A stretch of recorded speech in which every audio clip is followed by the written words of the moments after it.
So, Assalamualaikum warahmatullahi wabarakatuh, and a very good morning to all panelists.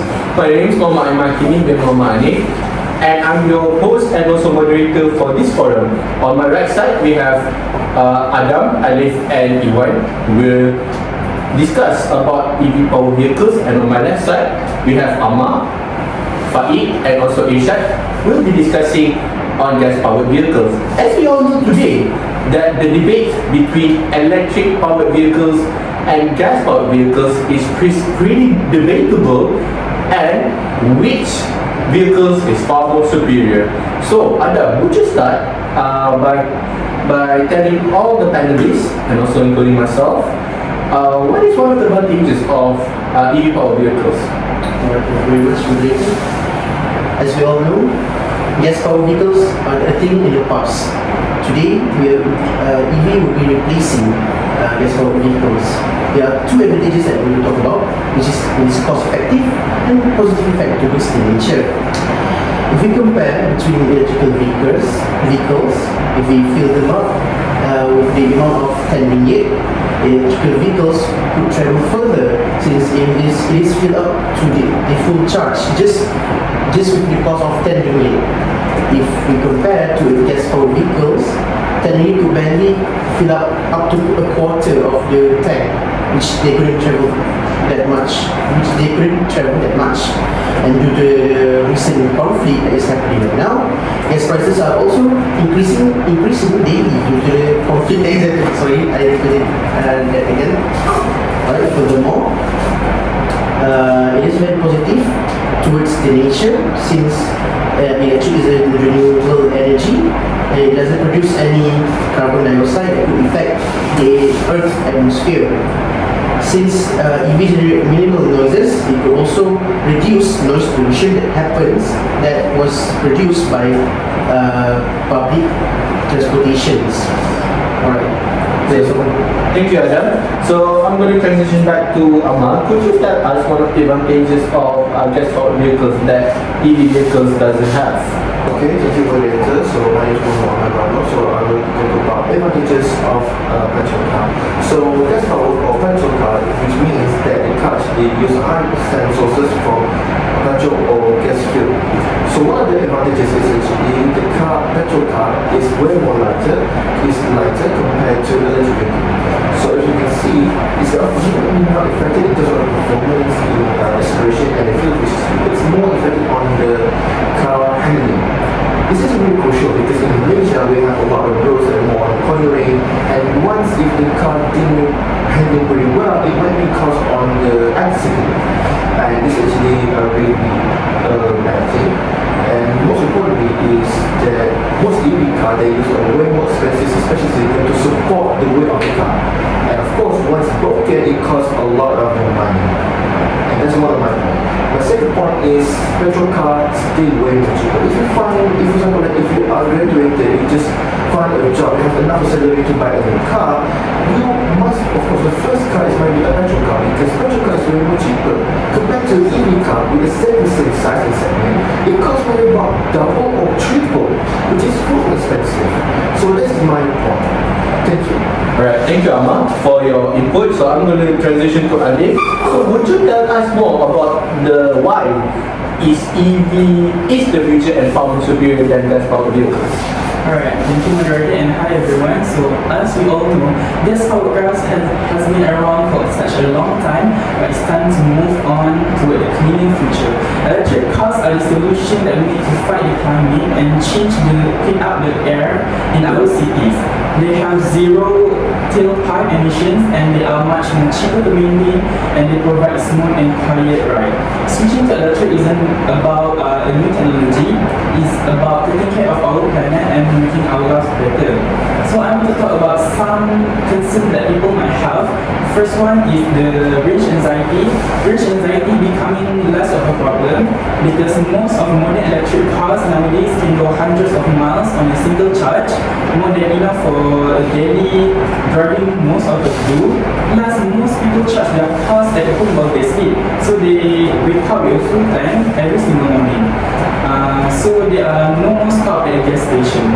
Some people might say that EVs are ungreen because of how batteries are made and because of their power grid, but studies show that even with those factors, electric cars are much more cleaner than gas cars over their lifetime. And as we use more solar and wind power, they're even cleaner. So finally, I want to talk about the money. Even if an electric car costs a bit more to buy at first, we can save so much money in the long run. So we don't have to pay for expensive gas, and we spend much less more on repairs because electric cars have fewer moving parts than gas engines. So to finish, gas cars have served us well, but relying on them forever isn't an option if you want a healthy environment. Thank you. Okay, thank you Ali for your input. So I'm going to transition back to gas powered vehicle, and this time it's Faik. Would you tell us why gas powered vehicles is still better than EV powered cars today? Certainly, Moderator. Now, you see, this is why petrol car is much better than it is because it's much more quick to refill, right? I mean, like, without a petrol tank, it's quick and convenience process. It only take around 5 minutes at least, and EV car take around 30 minutes then it's charged to full, I think. And another thing is that it's much more convenience, quick refilling. It's much more convenience for either choice for those who want to travel fast, right? They have a fast-paced lifestyle. And another thing is that petrol car owner don't have a range anxiety. I mean, you guys know, right? You guys go to long distance and traveling, as you said, traveling at least. It's much more convenient, right? And you see, when you're traveling long distance, you at least want to find at least you hope that there's a gas station, right? But my apologies. Now, another thing is petrol car owner don't suffer from range anxiety, and as you can see, you guys can found gas station everywhere around the world, right? When you travel, you go to Sabah or Sarawak, you find it. And this is making it for very reliable for a choice for those who want to go a long distance travel. Now, I mean, like, we all can agree. I mean, we all at least experience once, right? When you run out of fuel and you have to stay beside the road, right? It's much more scary, right? Okay, thank you Faik for your input. So I'm going to transition next to Iwan for the final justification why EV is the future instead of gas powered vehicle. Would you share your thoughts with all of us? Okay, thank you, Moderator.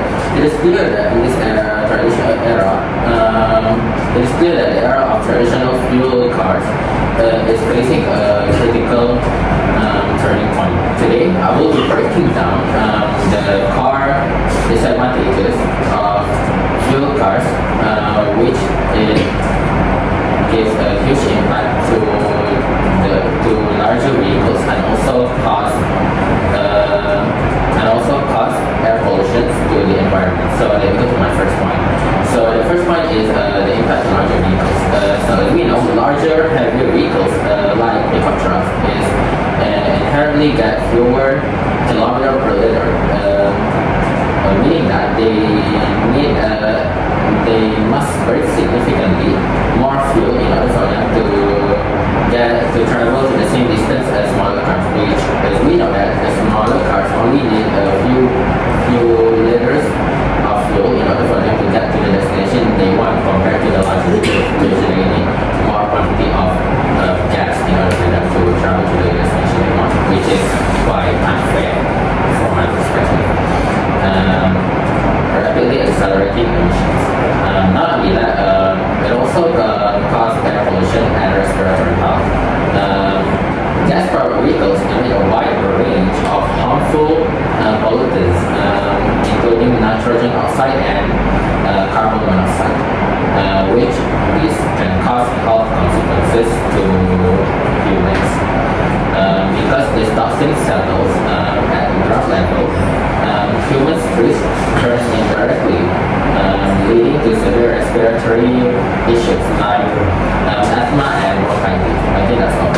Okay, thank you you want for your final output. So let's get transitioning to Ishad, who will share his thoughts about why gas powered vehicles still relevant today. Okay, so my perspective about the cons of the EV vehicle is that EV vehicle is, as we know, are still a very new kind of technology, and as we can see, like data in China and even when put on social media, it was prone to combustion and more likely to kill its operator than car accident. Other than that, if we take context to our main country of Malaysia is very car-centric country. Gas vehicle can run for a very far away, like 500 to 700 kilometer while being on full tank. Meanwhile, the EV at most 100 kilometers, and it was mostly suited to the urban area. And Malaysia has one of the cheapest gas prices in the world. So why bother to buy a new EV, which was under government protectionist measure was around 100,000 above. So many Malaysian middle class people cannot afford it, and gas car are simply too superior and too valuable for Malaysia and many of the car-centric country for now, at least for several decades to come. Alright, thank you Ishad for giving your final thoughts about why gas powered vehicles is still relevant. So everyone has shared on their thoughts, but my verdict at the end of the day, gas powered vehicles is the clear relevant. Why? Because Ishad's thought that Malaysia has one of the cheapest oil prices in the world, and also to put it into context that it's also said Malaysia is more like a culture that have cornerings and whatnot. And to conclude this forum, at the end of the day, it doesn't matter on which one who preferred the most. Is it either a Tesla Model S or a Porsche 911 GT3 RS? As long that anyone who knew the ability and capability of buying their cars, whether it's EV or gas vehicles. And that is all from me, Muhammad Aiman Hakimi bin Muhammad Hanif, as your host and moderator, signing out. Assalamualaikum warahmatullahi wabarakatuh.